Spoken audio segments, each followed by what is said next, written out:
Hey everyone, I'm Victor Dwyer with Pirawna, and this is the Black Friday checklist, where we're going to go through some strategies and tactics to really tackle Black Friday. It's one of the second biggest Amazon events that are there, and it's really important to have this particular checklist and to really do it smart with strategy rather than just having robots control our entire strategy, which is the way it is currently right now.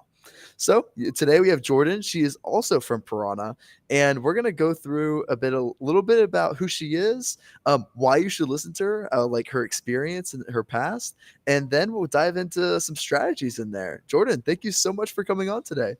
Absolutely. Thank you for having me. Yeah, I'd love to get an intro, a little bit about yourself and some of your past experiences Yeah, on definitely. e-commerce or On or experiences in general. It could be experiences in general. yeah, no, let's totally go off topic. I've been with Piranha for almost 4 years now.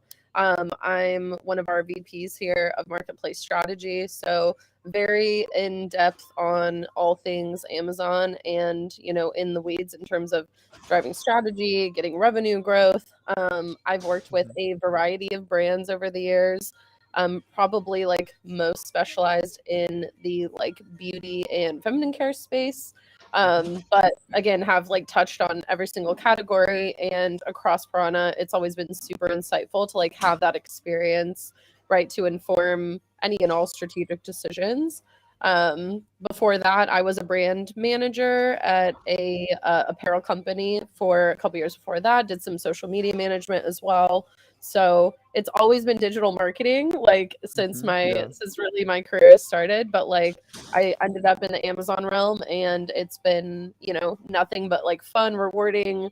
Mhm. Really strategically like getting creative, has always been one of the better selling points for me. So yeah, definitely just like deep on Amazon. Yeah, that's great. Thank you for that background. Just Yeah, super in-depth analysis on diving right into some Black Friday stuff. sure. What would you say is your top 3 things that every brand should be preparing for right now on Amazon? Whether it's the advertising standpoint, inventory, there's a lot of different ways to approach this. So, what do Totally. you say is your top 3 that they should be preparing for right now? Preparing, totally. I Yeah. think the biggest one that comes to mind is definitely advertising related. But what sets that up first, of course, is inventory positioning. So, like, I feel like Mhm. that's the first one to kind of mention, right? So, Yeah. ensuring you are locked and loaded for the ceiling of potential that you have with your product, whatever that is. And that could mean having, a higher days on hand than normal, things like that. In this last quarter, as a lot of Amazon sellers have seen, like those restock limits that some people have fallen victim to. So like a lot of that Mhm. legwork really should have been done already, So like Yeah. whatever your inventory position is, I would just say that it's like understand where you have opportunity as well. Like it's critical to avoid out of stocks on listings just as much as it Mhm. is in a lot of ways to like build ranking and everything. You don't want to have those kind of like demerits on record for out of stocks either. And So where it's do you find that balance? So usually yeah, people see between like a 3 times or 5 times increase in sales during the Black Friday kind of week, kind of what it sure. is. How do you Yeah. find that balance of like, oh, should I go a 20% coupon on this or should I Mhm. go a 40% coupon on this? How do you find Yeah. that balance to say like to push it heavier, push it softer on Mhm. the promotions there? Yeah. So on some level, it's going to come down to the product and what your goals are, right? Like, is it Mhm. something that is very established in its market and your priority is going to be more so maintaining competition with whatever your competitors are doing? So keeping an eye out for either what's already in the marketplace, if you've been paying attention to fall prime, prime in the summer, right? Like what sort of discounts were people getting there? You know, Mhm. that that's definitely something to keep in mind because what's important to remember too is like not to go too far. Again, you want to like give an Yeah. aggressive position, but also customers want to shop right now. Like coupons Mhm. aren't a matter of incentivization. They're just a matter of remaining competitive and acquiring customers against your competitors. So like if there's something that you have a high repeat purchase rate on, I would almost not totally go on the have a discount there because people are going to want to buy that do a lower one, offer a little something, just to kind of like play along. But like if you already have a super high conversion rate on something, like you don't need to take the hit on margin to it. You want to look at it as like an acquisition play, right? In a Yeah. lot of ways. Yeah, perfect. Yeah, so sorry I cut you off on the top three things you want to No, focus you're on. The good. first one you said was inventory. I didn't know if you Yeah. wanted to finish that or move on to the second point of what No, are your yeah. top things. I mean, Love I think to to put I a, cut you off there. no, totally.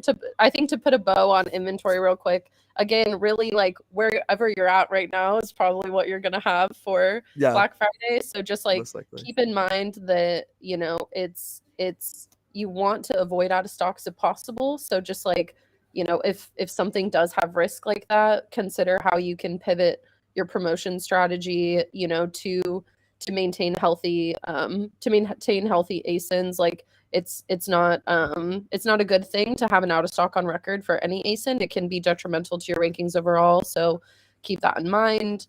And then you can also, again, like quantify your sales potential by understanding your your inventory position. So like Mhm. that's, also something where you just kind of can say like, okay, I have, the most revenue potential over here. If I need to lean into that further, maybe do a more aggressive coupon on where you have higher inventory, even if it's not your biggest like sell through, right? So, Mhm. um, again, just something to keep in mind. And then also like lock in whatever replenishment that you maybe can forecast for to an extent, like lock it in to like send a replenishment like the week after, right? Like make those shipments now, even if you're like held up by restock limits or something, right? Like prepare for the moment that you have room in your restock limit to send that out, because there's going to be a lot of people trying to replenish.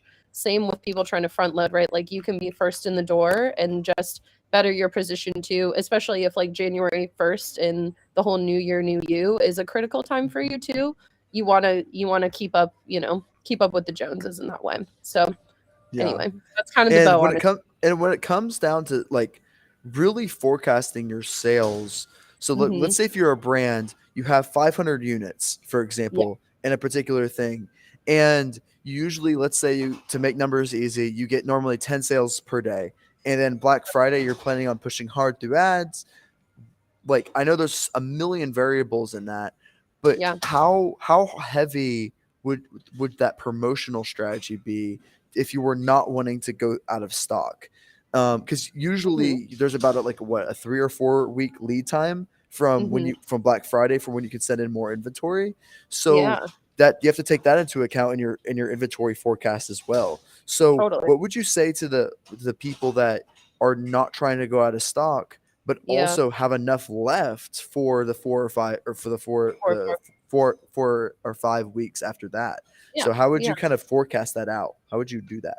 Yeah, I would say like if you can take the restock inventory report, get your understanding of your inventory position on each SKU, Mhm, take a look at like an average of the daily sales in, call it the last 30 days, translate your inventory position to a days on hand or a weeks on hand number, and say then like say I have 90 days right now, but I'm expecting, right, like in 2 weeks where we would go, okay, I have, 90 minus 15 days, call it to make the math easy, 75 yeah, days, that like mhm, in a 7 day period, I may go through 14 or 21 days of inventory rather, right? So like get ahead of translating that days on hand position and then go, okay, I know that after Black Friday, I expect to have, call it more like 45 to 50 days on hand. And right mhm, there, that's a month and a half. That's like your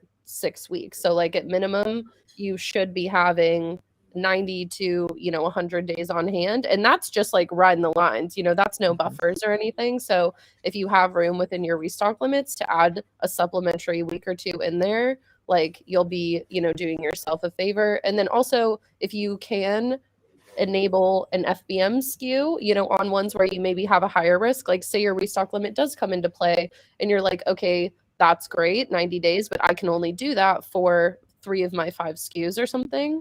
You can enable FBM to secure your positioning and keep the ASIN active and sales running through it, like in whatever interim you may experience. yeah. That's amazing. That's amazing. And going to your second number of what would other brands should be doing now Mhm. to prepare? What would you say is your second tip to what brands Yeah. should be doing now? Second tip is advertise and begin that now, begin that a week ago, build up your organic rankings as much as possible. So understanding where you are already, where you're landing on the first page of any search results. Ultimately, once customers do, heavily migrate to the platform for Cyber Week as a whole, like if you can't be seen, you can't be sold. So Yeah. knowing where your listings exist both in a sponsored and organic positioning is super helpful and is ultimately going to be the source of like where conversions come from. So Mhm. um, all of those efforts again like become incrementally more competitive, more expensive as the weeks go on, and Amazon's algorithms all operate like on these aggregated like micro credits over time to go like this product has a better likelihood of basically customer satisfaction, if I'm on this Mhm. keyword. So if you've been performing on that keyword for months, before this mass migration, then you have a better likelihood, higher positioning, likely a lower CPC as well, because you're just more preferential to your competitors who like, maybe turn it on the week of or something like that. Then like you're doing yourself a favor and just like basically proving your worth ahead of time and bettering your chances of getting those positions once uh, cyber is upon us. So, And I get this question all the time. So I want to go into the difference between having on Black Friday having a product that is a one-time purchase and then a hmm product that is a repeat purchase. So one being a right, desk, a chair, yeah, and then another being a repeat buy, a Powerade bottle, for example. yeah, So yeah, in that promotional strategy, how does that change? Because, for example, on a repeat buy, you can be hmm more aggressive up front because the hmm back end it works. But yeah, then on your one time purchase, you have to hmm be a little bit. You want to try to make it a little bit more margin because a lot of people aren't going to repeat buy unless it's like a brand play, which is a little bit sure, different.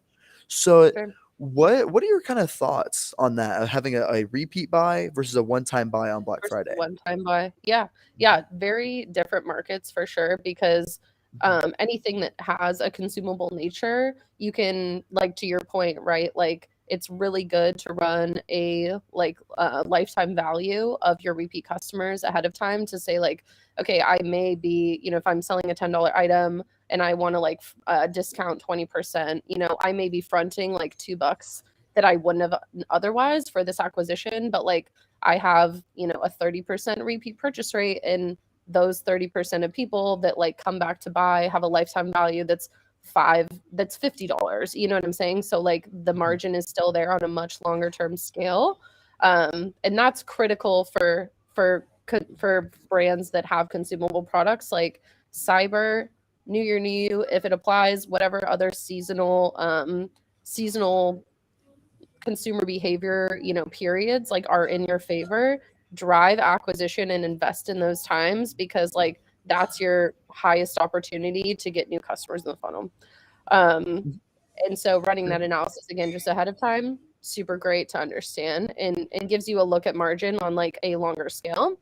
Um, Anything that's a one-time purchase, yeah, that's where you get a little bit more like you got to be there and got to team up. So again, this like 2 month period before the cyber week itself is where you're like doing the legwork to better your organic rankings, better your sponsor positionings, make sure that you're there.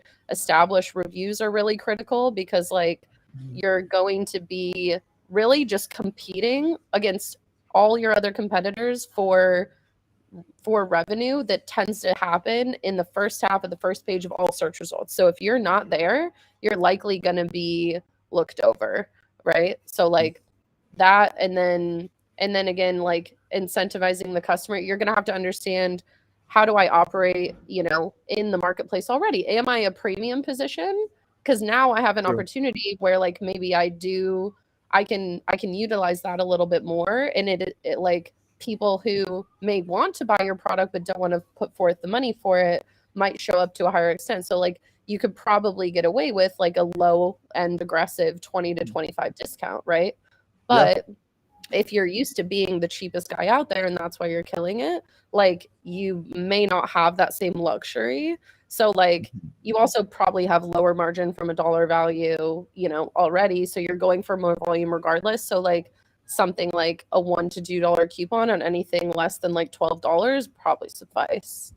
So just curious, I want to hear your promotional strategy of there's a lot of promotions we have to choose from. We have the Prime exclusive discount, we have the coupon, we have the percentage off, we have lightning deals. I'd Mhm. love to hear your opinion on the differences between them and what is Yeah. your preference on Black Friday and Hmm. not off of Black Friday. So you might say, Yeah. hey Victor, I want coupons. I choose coupons over percentage off for non Black Friday. And then Yeah. I want to hear your perspective off and on Black Friday, your promotional strategy. Sure, sure. So yeah, we have what coupons slash prices, promotion codes of any kind, and then the Black Friday, Cyber Monday deals and everything. Mhm. So for like ultimately the deals itself are going to have the greatest badges. They're very Yep. prominent in search. They actually say Black Friday or Cyber Monday. There are filters for them, similar to like how Fall Prime and Summer Prime are. So if you have the right product for that, they're super great. But not everything is the right product for it. So Mhm. like they're awesome for honestly like things that have a great sell through are quality products. You want to do a little margin analysis as well to say like, okay, if I Mhm. supplement this discount and the $300 to $500 that those deals can be, like how many units do I actually need to sell in order to make it profitable for me? Or even like drive additional volume that I would consider a benefit for me Mm. running this. So understanding that number, because like sometimes say you sell 20 a day, you only need to sell 25 in order to make that up. You're like easy, but like sometimes Yeah. it could mean like you have to sell 200 and you're kind of like, is that realistic? Regardless, it's Yeah. number. So like understanding that again, super beneficial.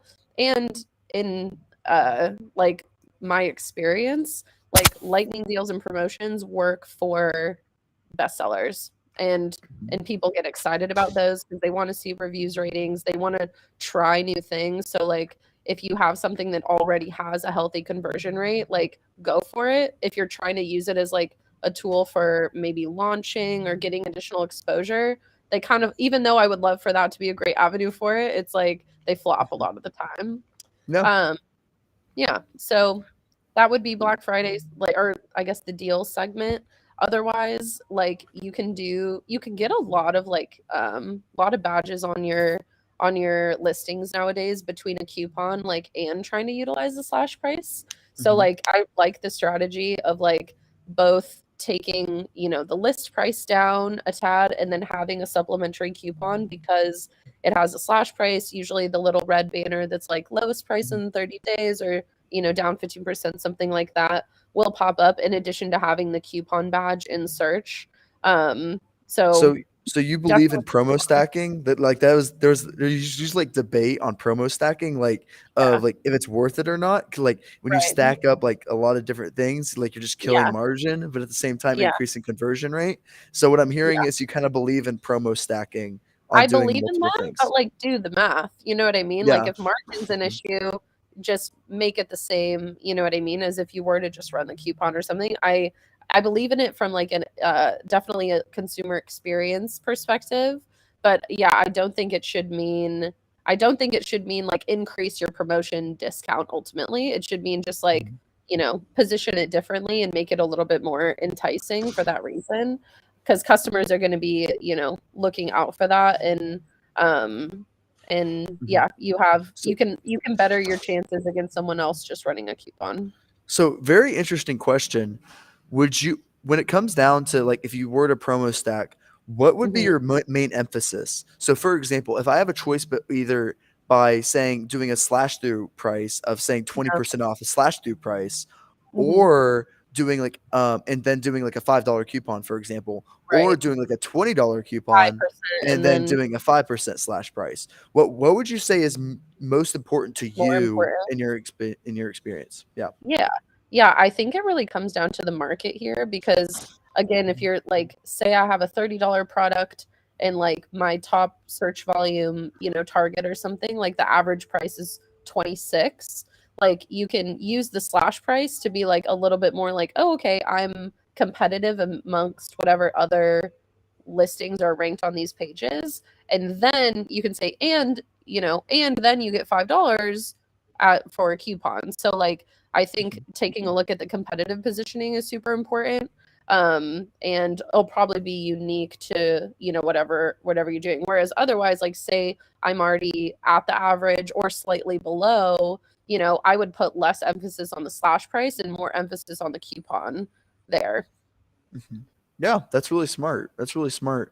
And I want to go into a little bit. You talked a little bit about it. You touched on it. The extra halo effect about on the one-time purchases, like basically Mhm, the increase in sales velocity, like with the mhm, longevity of the product. So basically, like if you're normally getting 20 sales and all of a sudden you get a bunch of sales, Amazon rewards you for that, and mhm. it increases the halo effect of the product. Essentially, Yep. what would you say?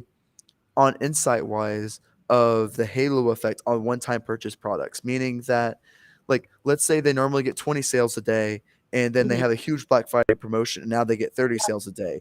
How do Yeah. you like I'd love to hear some data, is it like of what you've seen in the past Mhm. and how to quantify it a little bit more. So for example, like you might break even instead on Black Friday if you Mhm. know that halo effect is going to kick in. Yeah. If you see a 20% increase longevity, is like, yeah, that makes perfect sense. But how do you Yeah. make that case of the halo effect for those one-time purchase products? Yeah, yeah. For a one-time purchase, so like I would say you can do it by monitoring your organic rankings because on a Mhm. one-time purchase, yeah, like to your point, the kicker is that you don't have a lifetime value to go off of because it is just based on like one-off orders, right? Yeah. So like you want to say, okay, if one of the benefits of increasing my sell-through rate is that in the short term, my organic rankings are better, you can say like, how do I maintain that over time? So like run a 10% off, for like the week following, something like that. And then get a sense of like, okay, if I'm maintaining better positioning, more exposure, higher ranking, like on these search terms, you can utilize search analytics or, other tools like Helium 10, et cetera, to say like, okay, if I put effort into maintaining these organic positionings or better positionings in sponsored placements, will I also see my sell through rate revenue capture change as a result of that? You may also see improved CPCs or like a better return on spend because like if True. you're again having like higher revenue capture on a search term, you're telling Amazon's algorithms over time that like you belong there basically. You're Yeah. successfully fulfilling orders, you have a healthy click-through rate, like those sort of things. So like Amazon begins to favor those components of your bid more so necessarily than like just the bid itself. So like if you can take a bid and like walk it down, too, like if as long as you're seeing your conversion rate increase, you can usually walk your bid down and get a healthier return as a result of it. But like you have to look at those in tandem with each other. Yeah. Yeah, I totally agree. That's a really good analysis on that. And then I want to go to your third point of what do you think is the third point of strategy wise that people should be preparing for all the way Mhm. up to Black Friday right now? All the way up to Black Friday. Yeah. Mhm. One last thing, actually, before we get to Okay. that, I Yeah. wanted because I Yeah. wanted to say this on for promotion strategies. Like, Mhm. I think a very like underutilized promotion type, I guess, is the like buy one get one offers in Amazon Yeah. because there's been a lot of times where we're going like, okay, we have a lot of opportunity for acquisition, a lot of opportunity for sales, right? But you have some products that are easily going to attain those things and you have other products that maybe are still launching or have an issue where like the first few reviews that came in are bad and they aren't quite outweighted yet, something that's like having a more difficult time for whatever Mhm. reason.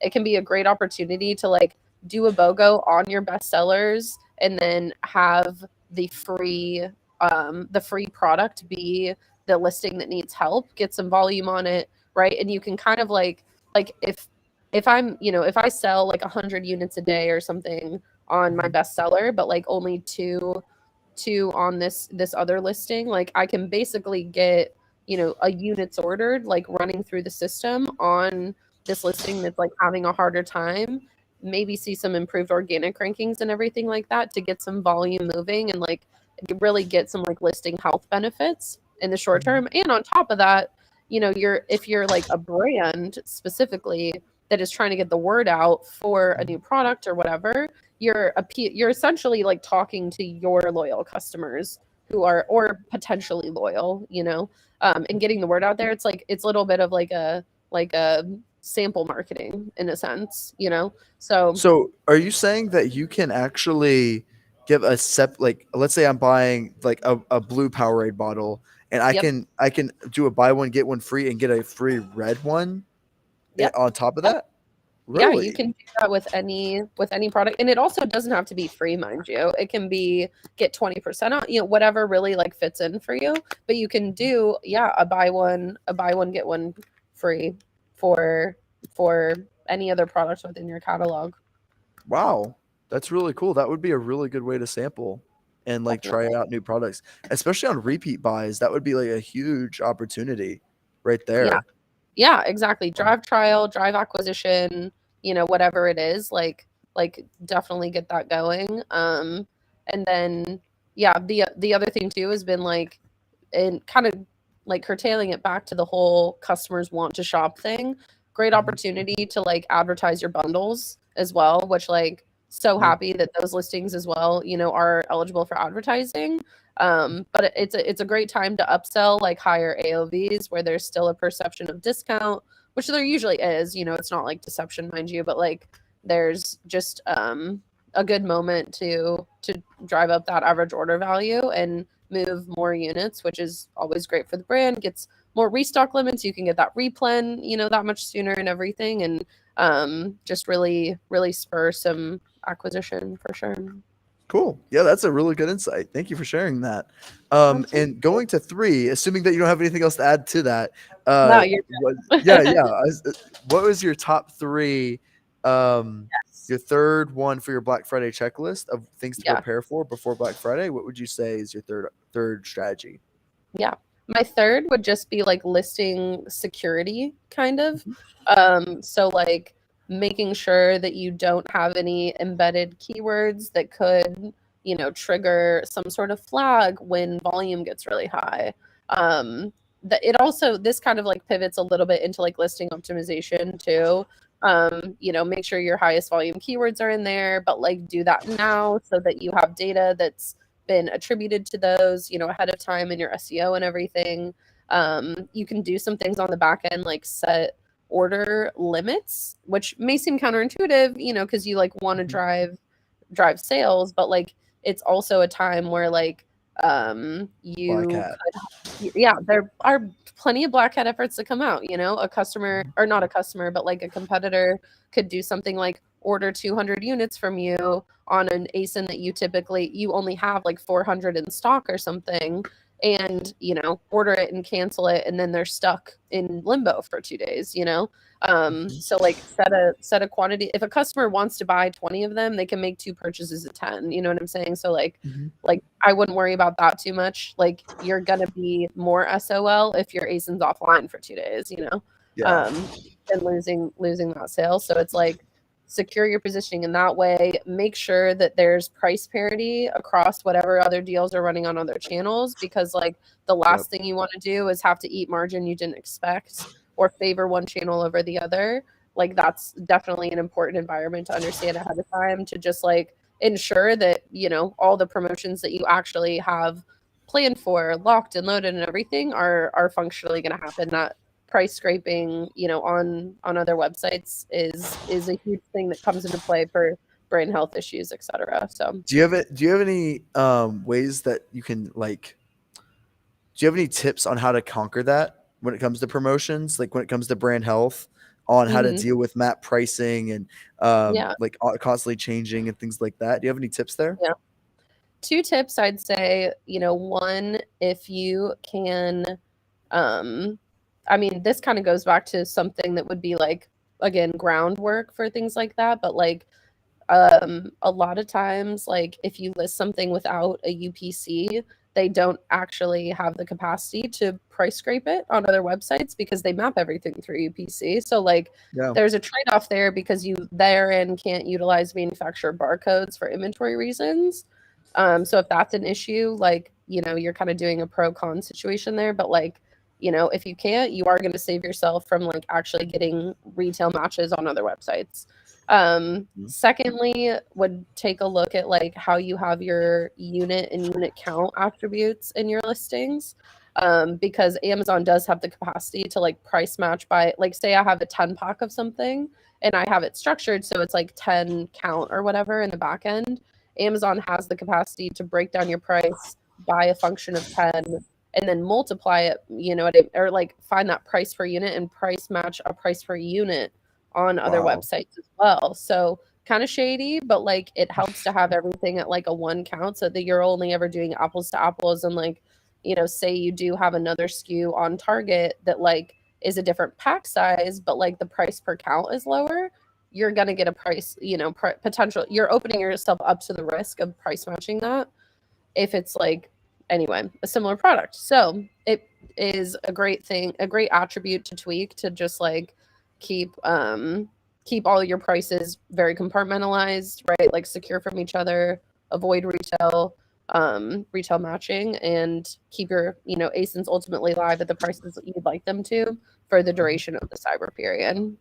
That's amazing. That's amazing. Is there anything else before we wrap up that you wanted to make sure that you communicate that is something somehow valuable? Any other strategies or tips before Black Friday? You either see like, hey, a lot of people are doing this, they should be doing this. Do you have any? Oh, do you have any other tips before we wrap up? Um, no, I mean, I think we covered the majority of it. I just say like put in the work now, get your, do these analyses now, really like, again, understand where your listings are out there, how much inventory you have, where you're going to drive margin, and then looking at, again, your like lifetime value on customers to also understand like for anything that is consumable, understand your where acquisition efforts need to be needed, and be real about your products too, like if you're a grocery category, honestly, not the time for you, and like Yeah. like, you know what I mean? Like, don't don't put any efforts out there that like aren't going to be fruitful for you.